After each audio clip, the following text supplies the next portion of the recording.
दोस्तों, मैं शमशेर ज्योतिषी सांगला हिल पाकिस्तान से इल्म नजूम सिखाने के लिए आपकी खिदमत में हाज़िर हूँ। तो दोस्तों, आज हम बात करेंगे आपके साथ कुंडली के पंजवें घर की। यानी पंजवां जो घर होता है ये तलीम से भी तल्लक रखता है। पंजवां घर औलाद से भी तल्लक रखता है, पलान से तल्लक रखता है। इसी तरह पांचवां घर बहुत सी चीज़ों से तल्लक रखता है, मगर आम जो लिया जाता है वो गिना जाता है या देखा जाता है औलाद, तलीम। तो दोस्तों, आज हम आपको ये बताएंगे भाई जिन लोगों के औलाद नहीं होती वो क्यों नहीं होती, वो कौन सा योग होता है जिससे वो औलाद नहीं होती। तो दोस्तों, इससे पहले मैं आपको फिर आज बताना चाहता हूँ भाई अगर आप भी अपने बारे में पूछना चाहते हैं, अगर आप अपनी कुंडली नहीं बना सकते तो आप हमारी मदद ले सकते हैं।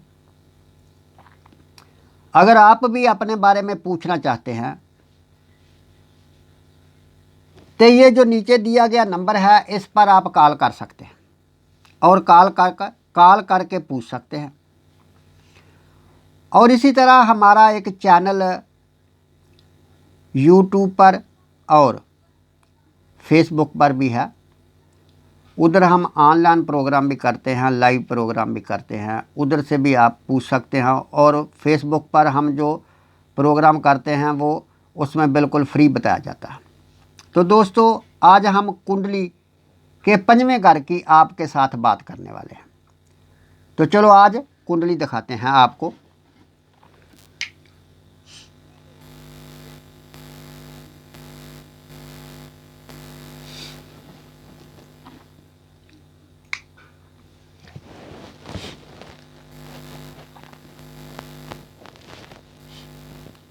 तो दोस्तों, सबसे पहले ये जो खाना होता है इस खाने को खाना नंबर 1 कहते हैं।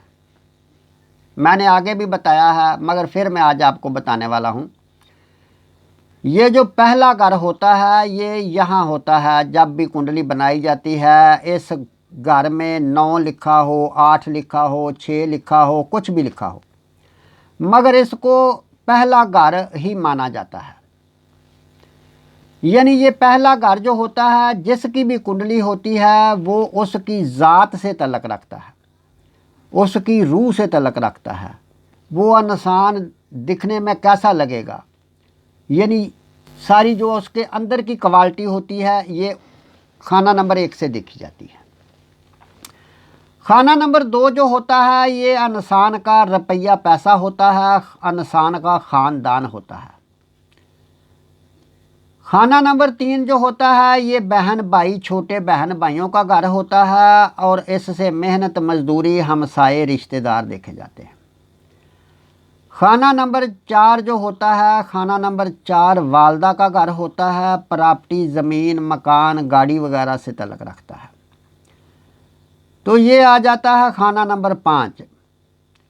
खाना नंबर 5 जो होता है ये औलाद से तल्लक रखता है, महबूब से तल्लक रखता है, तलीम से तल्लक रखता है। तो आज हम इसी घर के बारे में बात करने वाले हैं।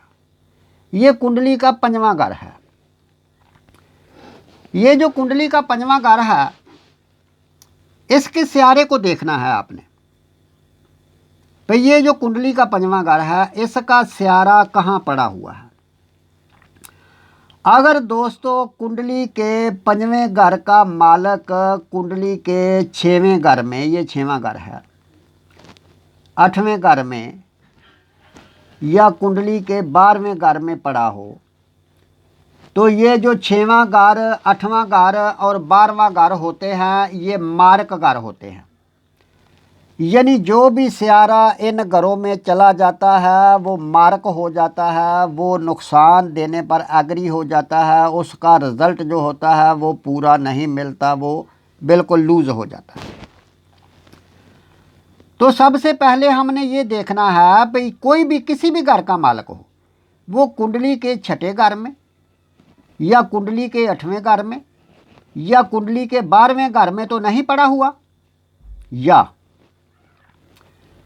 वो सियारा राहु के साथ तो नहीं जुड़ा हुआ, वो सियारा केतु के साथ तो नहीं जुड़ा हुआ, या वो सियारा शमश के साथ तो नहीं जुड़ा हुआ। यानी जो सियारा राहु या केतु के साथ जुड़ जाता है उस सियारे को ग्रहण लग जाता है। ये बात हमेशा याद रखो। और दूसरे नंबर पर वो ग्रहण कितना लगा हुआ है।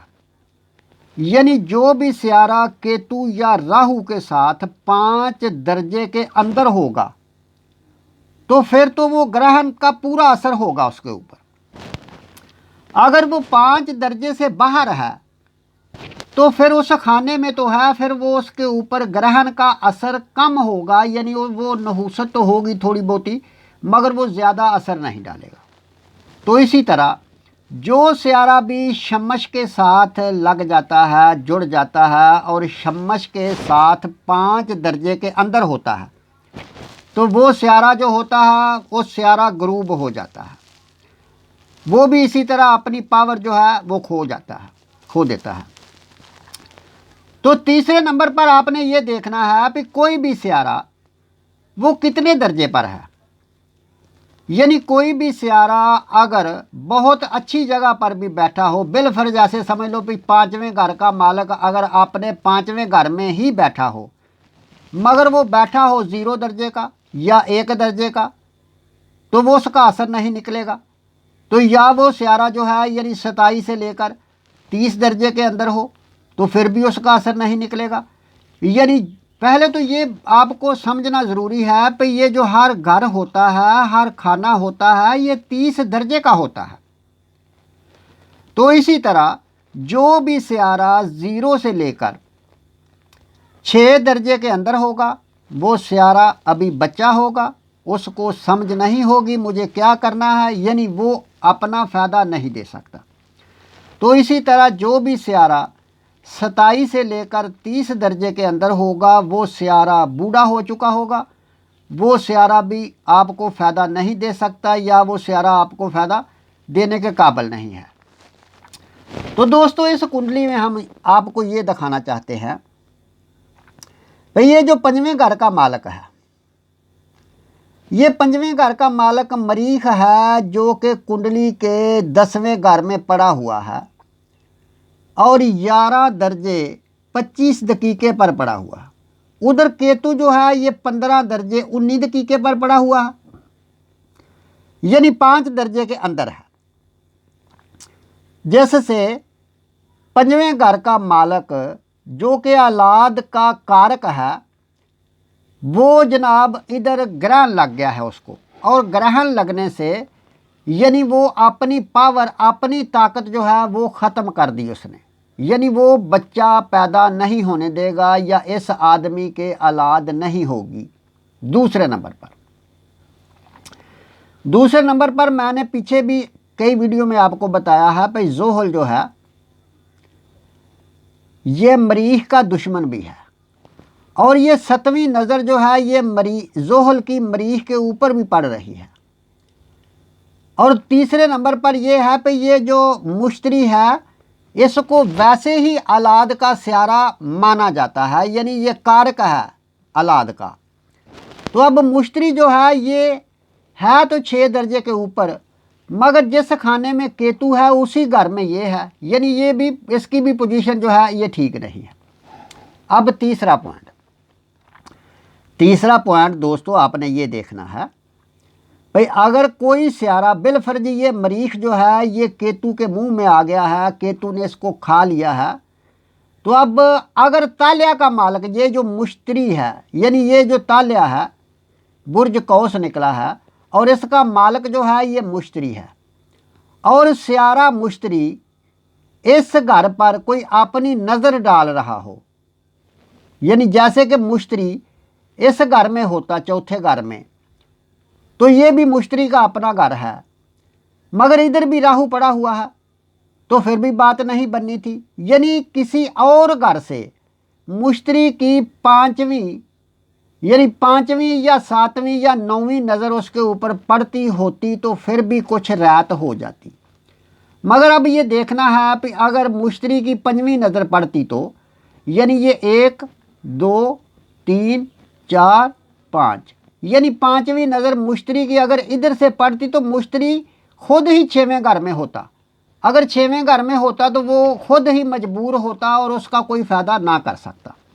इसी तरह अगर मुश्तरी इधर होता तो ये है 7वीं नज़र, यानी मुश्तरी इधर होता तो इधर से इस घर पर यानी बच्चों वाले सियारे के ऊपर 7वीं नज़र डालता।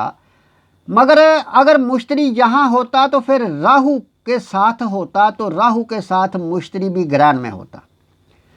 अगर मुश्तरी इधर होता तो इसकी 9वीं नज़र पड़नी थी, पर बुर्ज जद्दी में अगर मुश्तरी इधर होता तो फिर मुश्तरी नीच का होता, हबूत होता और उसकी 9वीं नज़र भी इधर काम ना करती। यानी साबित ये हुआ कि ये जो आदमी है इसके हाँ औलाद नहीं होगी, क्योंकि औलाद का कारक जो सियारा है वो भी केतु के साथ है और औलाद वाले घर का जो मालक है वो भी ये केतु के साथ है। तो इसी तरह दोस्तों आपको कोई भी घर होता है उस घर को देखना होता है कि उसका सियारा कहाँ पड़ा हुआ है, वो किस हाल में है।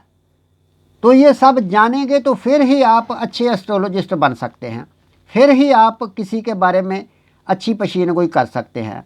तो इसी तरह दोस्तों आप अपनी कुंडली बनाएं, अपने दोस्तों की बनाएं और जो आपके करीब लोग रहते हैं उनकी कुंडली बनाकर ये तजर्बा करें और सीखने की कोशिश करें।